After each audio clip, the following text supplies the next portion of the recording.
Welcome, ladies and gentlemen. Welcome to the program. We're here at 21 Wire Live midweek, and I want to welcome a very special guest onto the program right now. Italian-American journalist Simona Mangiante-Papadopoulos is joining us on the live stream to talk about a number of important things, including a new documentary miniseries which premieres this week on Tucker Carlson Network, TCN. Simona is joining us on the live stream right now. So welcome to the program, Simona. Hi, Patrick. Thanks so much for having me. No, it's our pleasure. And this is a 6-part series. We spoke to the director, Sean Stone, just yesterday. Great discussion about what he went through putting this together, what it was like, the experience directing the 6-part series. It's absolutely incredible. We'll show the trailer, or one of the trailers, in a moment. But I want to give you a chance to talk about this. Again, this is up at Tucker Carlson Network, the 6-part series, All the President's Men. This is one of the best, most gripping political dramas that you will see in a documentary format for American politics. And what it does is it recounts the whole story of a number of things, but really starting with the Trump campaign and into Trump's first term and all the various associates that were targeted and marked, or deep state targets, to borrow the title of your husband's book, George Papadopoulos' Deep State Target. You all were deep state targets at that time. Simona, I just want to give you the floor. And first of all, congratulations with successful putting together this series. It looks amazing. You were involved in all 6 of these episodes. Yes. As I understand it, tell us about how did this come together, this project? Thanks so much. So first and foremost, I think it's important people to understand this is a compelling series that will walk you through the personal stories and the legal turmoil of every and each of the Trump advisors that became target of the corrupted machine of the deep state. Now, I was honored to be chosen to be the lead interviewer for the entire series, along with Sean Stone, which is also the director of the entire series as well. And we sat down with every and each of the deep state targets. And I don't want to quote my husband's book, but it's the first episode to feature in a Tucker Carlson Network. And he's also the one that, through his book Back on Time, draw the roadmap to the unfolding of all these tricks put in place by not only our federal agents, but also international agencies. I'm talking about intelligence agencies. Why this is important right now? It's because people has to understand once for all. And besides the singular story of every and each of the speaker of this incredible series, and to mention, starting with George Papadopoulos, my husband, then we have Michael Flynn, Rudy Giuliani, Steve Bannon, Kash Patel as well, and Tucker himself, who will face the discussion in retrospect of what it meant to report on those facts back in 2016 and now. Raul, what we have seen unfolding these years is a process of lawfare, where every and each of the Trump inner circle have been targeted with a made-up setup, I would say, put in place by the same institution that are called to protect us, the citizen. And here they are serving particular interests of a political agenda. Now, this is important because it affects the core of our republic founded on democratic values. We are taking away from the people the power to not only choose, but be represented by our choices. When we have to face fake investigations that have been debunked and dismantled over the last years, because we know by now that even different reports have come out, including Matt Taibbi, but also the Durham report and the Mueller report are clear evidence that all this entire process that we saw starting on 2016 of the Russia Gate, which I call the Russia hoax, which was conceived, was actually conceived simply to delegitimize Donald Trump presidency by targeting everybody in his circle. We started the episode with George, and this is particularly emotional for me because I lived the story personally. So merging my investigative journalist work with the facts that I had the unfortunate, I would say, but also enlightening opportunity to experience firsthand has been a cathartic process. I was also witness of Mueller. For those who remember me at the time, I testified about one of these infamous character Mueller could never give a disclosure about, and Durham didn't even find out who he is, and it's Joseph Mifsud, somebody portrayed as a Russian agent trying to help the Trump campaign find so-called dirt on Hillary Clinton, but actually it was a setup. And this person was actually someone I knew at the time. I worked for the European Union. So I could testify about this connection. They were much more linked to the Western intelligence rather than the Russia. So this was actually a very interesting process where I could not only put together my experience as an attorney in Europe for the European Union, as a journalist here in the United States, but also starting from an emotional point of view of somebody directly involved in the facts. George, my husband, was the first target and was the one who outlined what we see now, years later, unfolding in the series. We're going to see the stories of General Flynn, his career, his targeting, how icons in America, like Rudy Giuliani, have been vilified, demonized, delegitimized in all their effort to simply out corruption. And this is actually a journey that will bring the audience through the tangle not only of corruption of our institution, but the collusion of the media, what's so-called mainstream media, or whatever we want to call them, but that supported this narrative. For example, Giuliani walked us through the story of the investigation into the Bidens and how, from being Trump's lawyer and America's mayor, first and foremost, it becomes this shady subject that was disbarred in different jurisdictions. So this is something really, really concerning, and will help people. I always say this series is shocking. It's shocking even for me, who lived the experience and worked on the series as lead interviewer. The amount of personal and legal details that I uncovered through my interviews give us a real shocking outlook on what happened, not only to the personal life, the personal sacrifice, but the careers of people that were established for a long time, or people like George, who was a rising star in the Republican Party at the time, as even Giuliani said during the interview. So it's something like really deeply concerning, and I think deeply timely right now, where we are finally facing soon a new election cycle, and we have the opportunity to choose the one and only that was never controlled by the deep state, and that's the only reason why he has been targeted so far. So we're going to take a look at the trailer for this first episode featuring your husband, George Papadopoulos, and of course, yourself as well. This is All the President's Men, premiering on Tucker Carlson Network, TCN, this week. Let's take a look.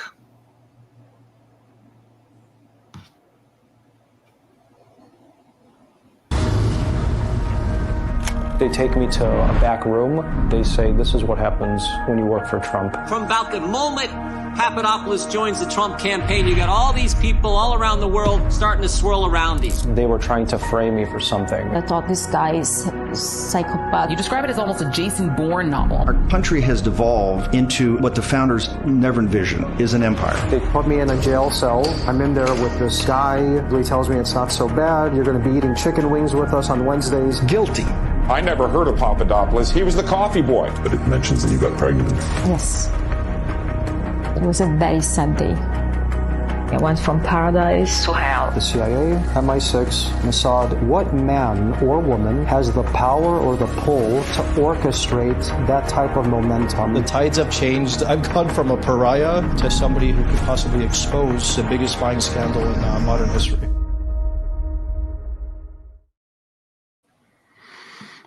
Wow. So Simona, it's probably a little bit emotional having to relive this, and then to watch it with the production put together is quite dramatic, quite a gripping story.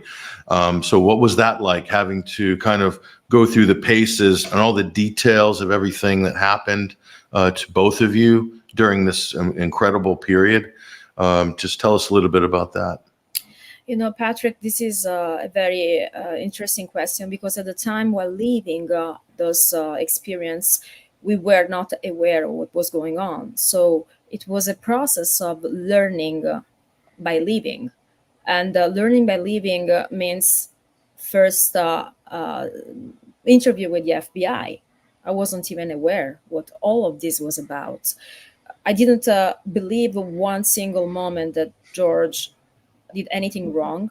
And actually, I knew, and I always say there's probably something quite a plan. There is a sort of plan behind, a God plans behind of this, because I was in his life in a very specific moment where I was the only one actually in America to know Joseph Mifsud, so the person who set up George, and we will see that in the episode. And I testified, I became a witness, but I didn't realize that I wasn't helping the FBI. I was threatening the FBI. Actually, I thought that they would be genuinely satisfied by my cooperation, but then they couldn't go after me for any legality because I was completely accurate about everything I said.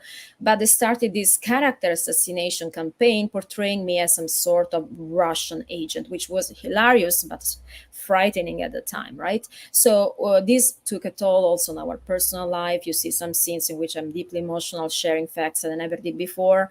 And it's a journey of personal growth, but also of awareness of the world we live in. And that's why through this series, we decided to relive also part of this painful experience, just to have people understand that this happened to us, can happen to everybody.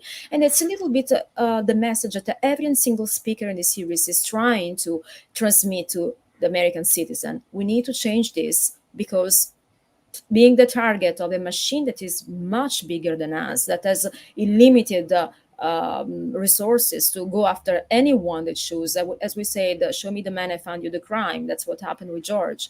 Imagine a very young foreign policy advisor in the Trump campaign, where I met him. We were at the top of the promising career. It just started, to them being framed with such a lie, and such a cruel lie. So many have read this book, Deep State Target, which I think it's, I always say it was prophetic at the time. It was actually a vision.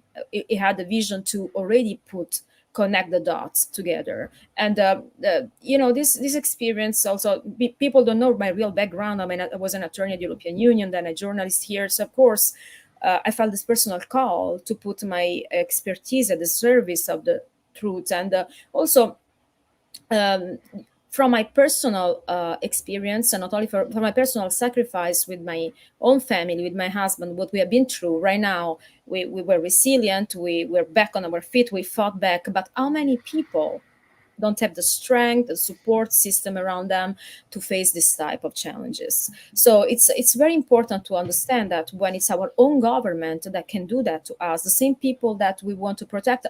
I remember when the first time the FBI Mueller subpoenaed me for this interview, I was actually, not only wasn't afraid of anything, but I was genuinely happy to be given the opportunity to share what I knew as a witness and to help the investigation. I was also on liberal media like MSNBC or ABC talking about how exciting it was to collaborate with an investigation to bring clarity, without understanding that as I was talking, they perceive me as a biggest threat, because I was there completely dismantling their narrative. But I did it from a place of ingenuity, from a place of someone that didn't know yet what was going on. So living the experience has been learning it in the process. And it's a shocking revelation. That the same revelation we're trying to present to the American public today, putting all of targets together in one series that will leave you without your breath. So, I mean, just on the few clips I've seen, I mean, what was going on at the time. So you're coming from Europe to the United States. Were you thinking, like, at some point, what is going on here? I didn't know the American political scene was this insane. The stuff that was happening during that period, we've never seen before in America. Okay. And so you're coming from a different political environment, and all of a sudden you're baptized by fire, as they say, in the hardcore end of U.S. politics. I mean, what was that like? What were you thinking at the time? Well, that's exactly my first wake-up call. I mean, actually, I would like to the very first trip to the United States after George arrest. I was delivered a subpoena by Mueller. And while leaving the country after my interview, after I was cleared by my interview, I had 3 FBI agents waiting for me at my gate from Chicago to Rome, I remember at the time. Now, I was thinking, am I in a movie? Or is it just out of some movie script?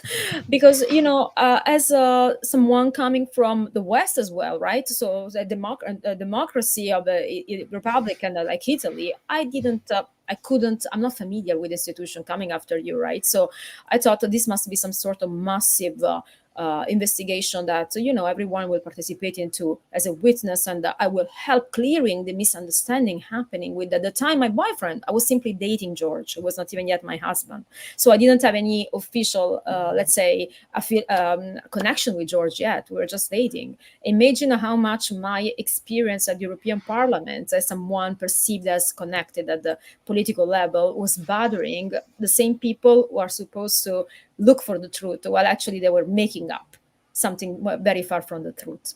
And it was shocking now. It's even more shocking now thinking that what we look up to United States of America as the biggest example of freedom, right, is actually the same countries ready to take away your freedom, to lock you up in a jail cell if you're conflicting with the narrative of the political interests that they're trying to serve.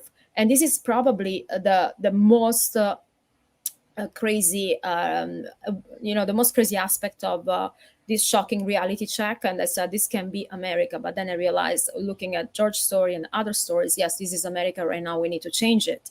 And I said, what is this, all this obsession with Russia, Soviet? I'm Italian. Why they keep saying I'm Russian? I mean, you've been to Italy recently, right? There are many people that were very diverse. My accent might not sound typical Italian. I speak 5 languages. I work in diplomacy. So, this is a background nobody ever talked about. They just want to portray me as this shallow, almost honeypot, right? Just like completely different from what my entire persona has been built upon professionally over the years. So, of course, it was easier to portray me as a Russian spy, to take away the credibility of somebody who was very young when I started to work already in politics at the European Union as a lawyer. So, of course, we can't really make things up. We have to push the media. And that's where I also realized the power of the media, and at which extent the media are not there to inform you. They're there to propagate a certain message. They create headlines, and sometimes investigation arise from those same headlines,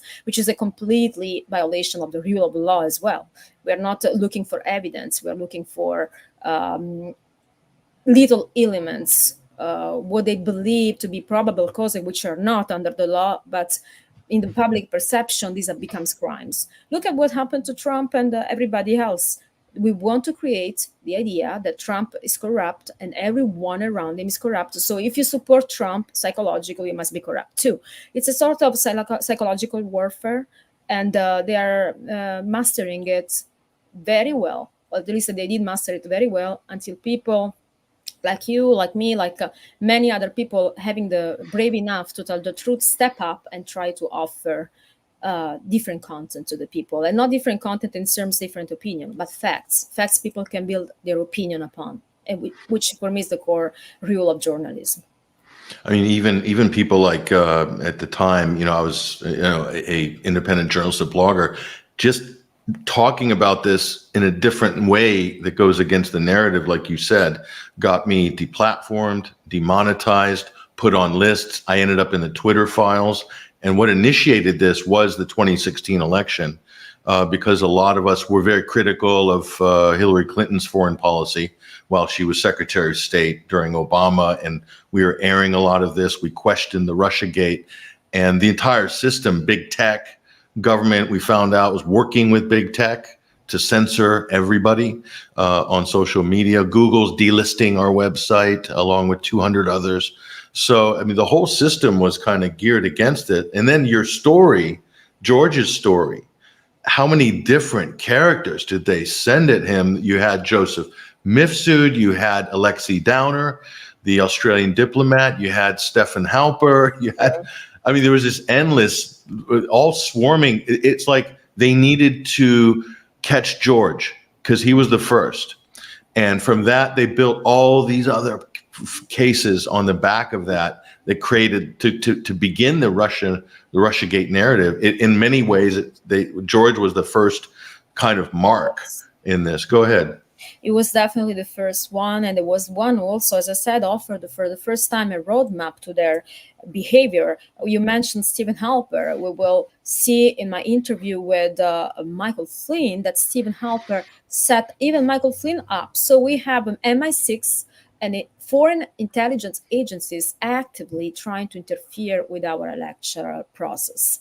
And this is something really shocking, because I always say the master projection when we talk about corruption, media manipulation, election interference, manipulation. We see that all comes from them. And there is a collusion not only of our national and domestic level authorities and federal agents, but also the collusion of intelligence agencies, Western intelligence agencies abroad, that they saw Trump as a threat, absolutely as a threat. So George has been absolutely the patient zero, we say, the one that actually exposed it first, and also that let other speakers in the series say, wait a minute, if this happened to Papadopoulos, I met the same person in London, in the UK as well. So let's see what happened to me. And then we find out that their pattern were pretty similar. So I think putting together a series where all those stories are told one after another will help us connect to how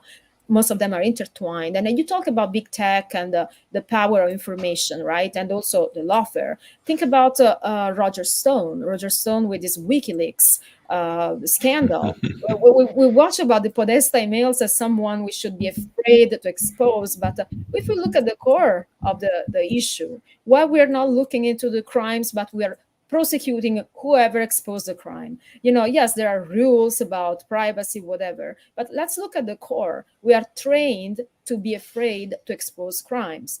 What happened with WikiLeaks, Julian Assange, and it happened also with the 51 letter from the Hunter's laptop, right? That intelligence agencies dismissed as Russia disinformation. We know by now this laptop has been verified. Why did we do that? To go after Giuliani, to ground even more lawfare against Giuliani, that has been guilty of simply doing his job and putting putting light on where it hurts. So every truth teller, including yourself, you've been demonetized the platform, is because you're saying something true, and that's what people like you that the audience should be trained to listen to. Because if you're doing or saying something correct, they deplatform you, they demonetize you, and they're trying to go after you to silence you, silencing voices through every single technique. Is that America or is that the Soviet Union? I mean, like they are obsessed with Russia. I think they're just becoming this old system doesn't exist anymore even there. So out of these 6 episodes, which one, besides the first one, of course, I know you're so personally involved in that story, which one of these to you do you think is one of the most shocking or really the most compelling that sort of stuck out to you through your experience of interviewing the various subjects? Well, to me, has been definitely, besides George, Rudy Giuliani, because we have known him for decades in the United States in a different light, and he has been violently mischaracterized, prosecuted, persecuted, even right now, at his age, when he should just enjoy the fruit of his incredible career. And I think it's important to see in many occasions and how persistent they were to go after Rudy Giuliani. it's definitely has been one of my favorite interview, but I really would like to mention Steve Bannon, which I had the incredible opportunity to interview the day before he reported to jail. It was definitely one of the most enlightening interviews, as a very sharp and clear, powerful mind. I learned a lot actually during this interview, and I can't wait to see him out. And I remember when I asked him, "How are you on the personal level off the records off camera?" He responded to me, "They couldn't have scripted any better," because exactly, and I think this is it all. I mean, like this is someone who was fighting, who was not. It was in great spirit. Actually, he knew that his voice was about to be silenced because powerful, and I believe it will come up of one of the most powerful voices in the MAGA movement, and also America First, which are two different things, movements, once it will be able to go back. But we have this threat of the lawfare, there's weaponization that is targeting everyone who has a voice. So how we stop it? Drain the swamp. I don't want to use this type of slogans, but that's what we need to do. We need a complete reset of how these agencies have been ruling. You want to give back the people, the power to the people under the Constitution of the United States of America, and not to the bureaucrats that rule the country instead of our elected officials, right? That why they wanted Biden, why now they place Kamala. They're just puppets. And it's one of the questions I asked Sean Stone, the director of this series. Done a brilliant job. You've all done a brilliant job on this series. But one of the things I asked Sean Stone was, I said, what if this series had come out in late 2019, 2020 during the election cycle, during the 2020 election cycle? We weren't allowed to see this story. And let's be clear, Simona, any mainstream media network could have produced this. They have the resources to do it, but they didn't. And you and your colleagues have produced this, and it's telling a story that if it got widespread traction, it could change public opinion. Very powerful during an election cycle. And what do you ever think of that? Think about that if this story could just be told honestly and factually. Go ahead. I do, and it's a great point, because suppressing critical stories like the ones of everyone involved into this not senseless Russiagate is election interference. It's preventing people to know what really happened. It's a moral and obligation, besides a constitutional duty, to have people having an accounting of how their institutions are deployed. Sorry. So it's obviously we have seen now for over 8 years, this nonsense going on and on, investigation taking place, not producing any result, but still living under the stigma of those headlines. And now we see what's behind the headlines, and it's not only the personal story; it's actually the legal process, and we'll see how many flaws in the same legal process we can witness with different stories, from George to Michael Flynn to Roger Stone as well, and Rudy Giuliani. I mean, when we look at the rule of law and we look how they implemented it, we'll see many breach of the trust of the people in the Constitution and the law. So I believe that media have a big responsibility into shaping a narrative instead of providing information. And I agree with you, this series should have happened a long time ago. And even now, we had this wonderful platform of TCN, Tucker Carlson Network. But something like that should be all over any news channel or Netflix or any mainstream platform, if I can call it mainstream.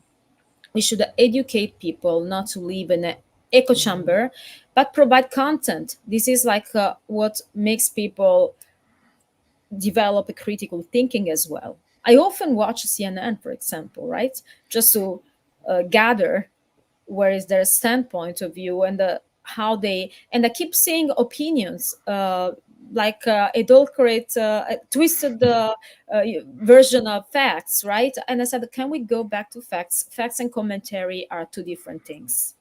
So let's learn how to make a distinction between the two of them and bring back people to critical thinking, because this is working on the substance of society, which is our awareness, our consciousness, our collective comprehension of what's going on. It looks like it's a brainwashing machine where the media are participating to something which is atrocious for me. That's what Steve Bannon said in this episode that you worked on, is that the founding fathers didn't envision America becoming an empire, and that media machine that you're talking about, CNN being one of the crown jewels in that system, is really protecting the imperial kind of narrative, if you will, and it's just grown to such a large scale. With a lot more power in the last couple of decades than ever. But now they're kind of in a desperate mode. If you've noticed, there's a lot of panicking going on. I see a lot of confusion, indecision. The narrative isn't flying as nicely as it had maybe in the past. There's a lot more competition for ideas.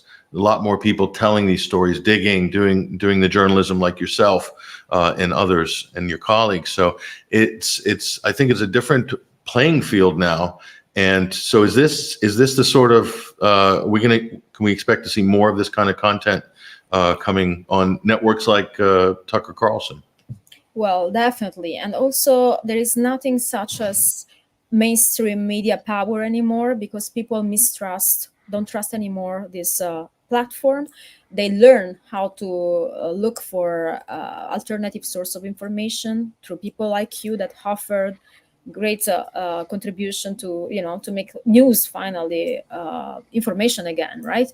So it's also the same thing with celebrities. Look at a Kamala campaign, all based on this celebrities' endorsement. Who cares? I mean, why people would care about? Which is she says she's the woman from the regular girl from raised not in a privileged background, and then she thinks we should rely for our vote on people live in $1 billion houses and can't relate to most of Americans, right? So it's just ridiculous. There is this power is not existing anymore.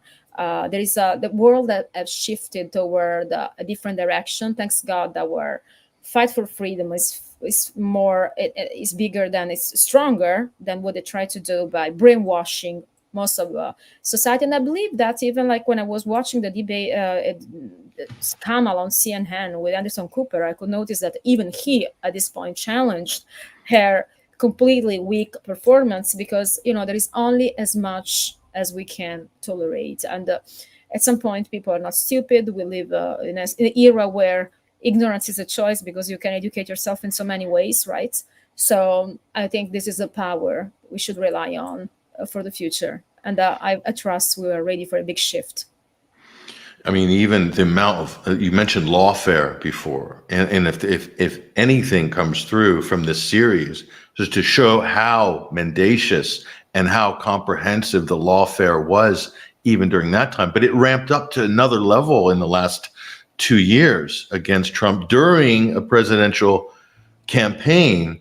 And what happened? What's the result? The lawfare has backfired. It's made the candidate more popular. The more attacks, the more indictments, the more Jack Smith witch hunts have basically, galvanized Trump's base.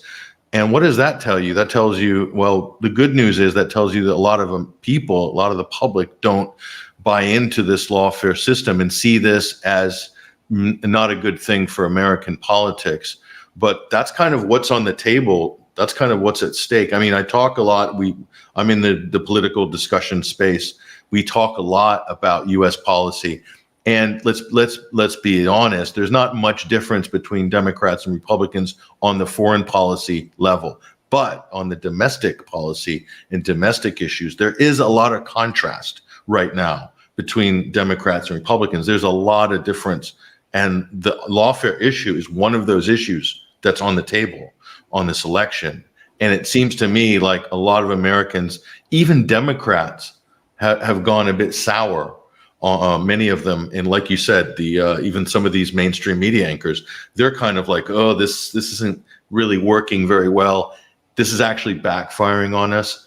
So, I mean, I think personally that I think this is a major issue, because without free and fair elections, without some kind of functioning objective system, I know it's partisan, but if you don't have some of the mechanics of the democracy, you don't really have anything at that point. But your final thoughts on the last 12 months, and then what do you expect for this election? I'm not going to put you on the spot for any predictions or anything, but what are you looking at in next week, November 5th? But go ahead.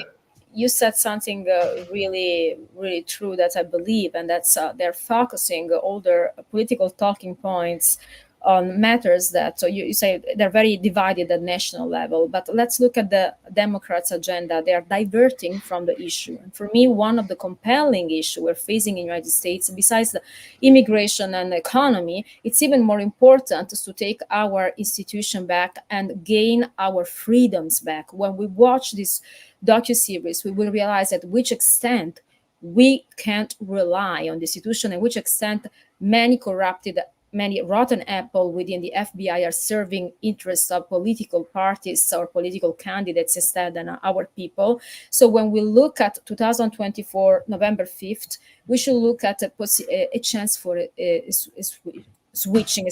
completely swift. Now, my prediction, I think I'm pretty confident in making a prediction right now. I think Donald Trump is going to win by a landslide.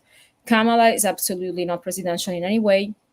She showed her lack of policies. She doesn't have policies. She just keep pushing this nonsense about abortion, which is not only is not the priority. She's lying. Donald Trump just delegated this issue to the states. He never made any major ban. So we're talking about Democrats' talking points are empty. Useless to the purpose of making a difference in America.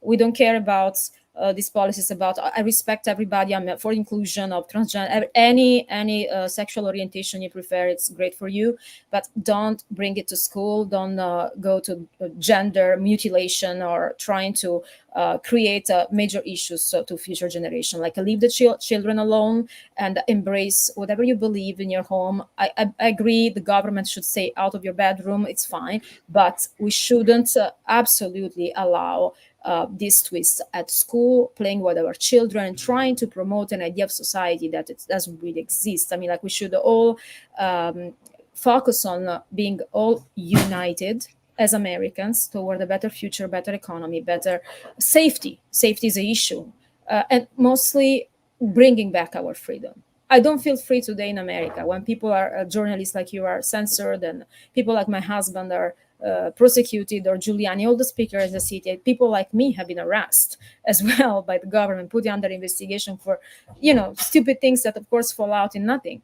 But we need to bring back our institution to serve their purpose. And their purpose is to serve the citizens of the United States of America and stop this noise about matters that are either twisted, either not really the priority we're facing today.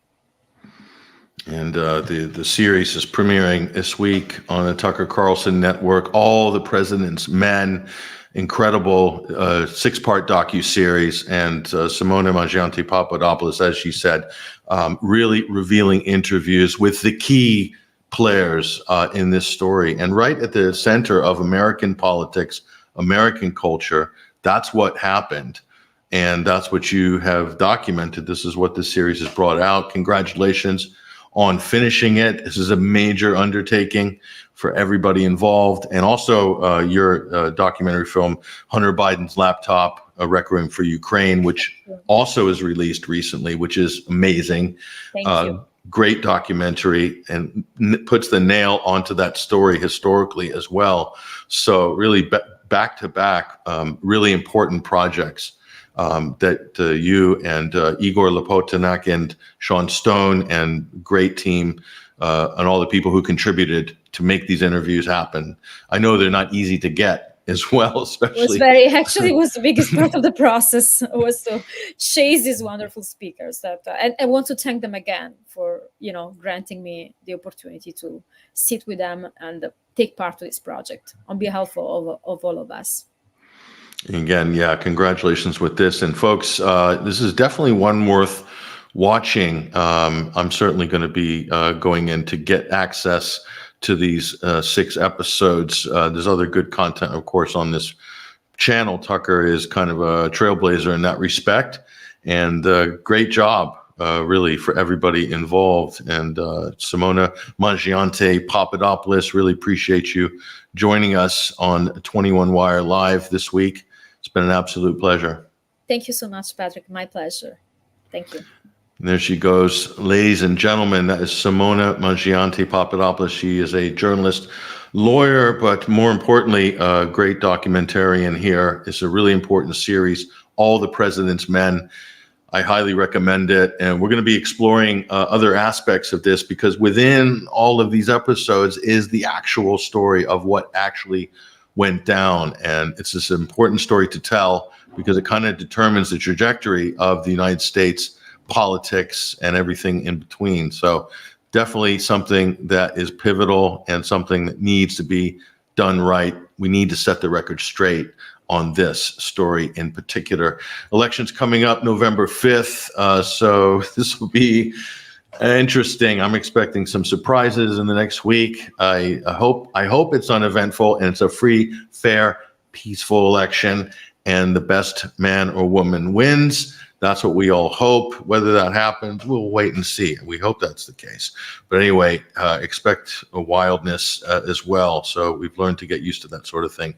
Look, I'm your host, Patrick Henningsen. This has been another midweek edition of 21 Wire Live. Another fantastic segment and interview here. Please support our media platform, our independent media platform, 21stcenturywire.com. We've got other amazing and premium content coming up. Just go to my Twitter feed or go to our website, 21stcenturywire.com. There's different ways you can support us. Donate, subscribe, become a member at 21wire.tv. That's how we keep this show going. Take care, everybody. All the best.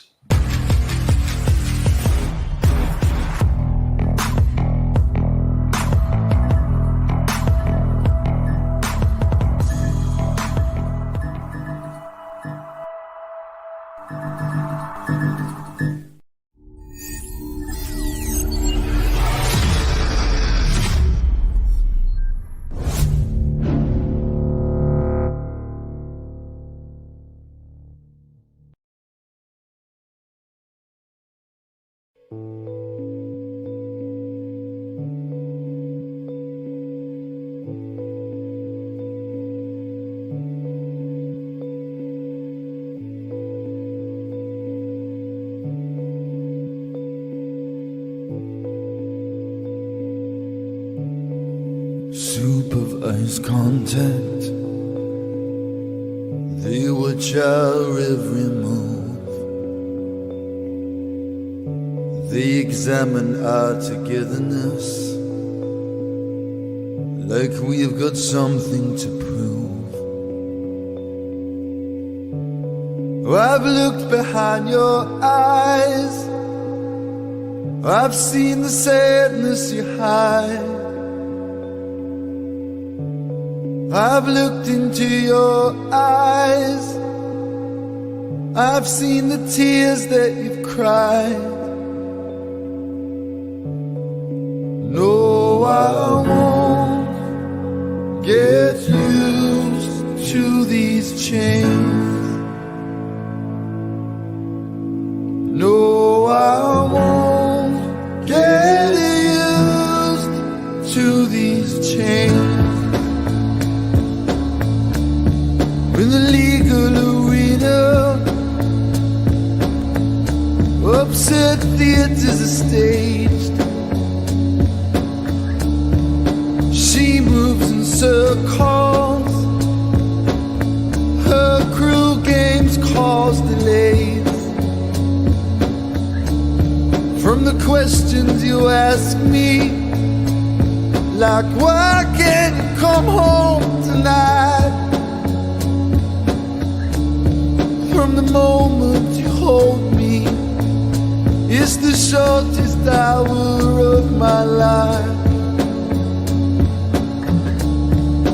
No, I won't get used to these chains.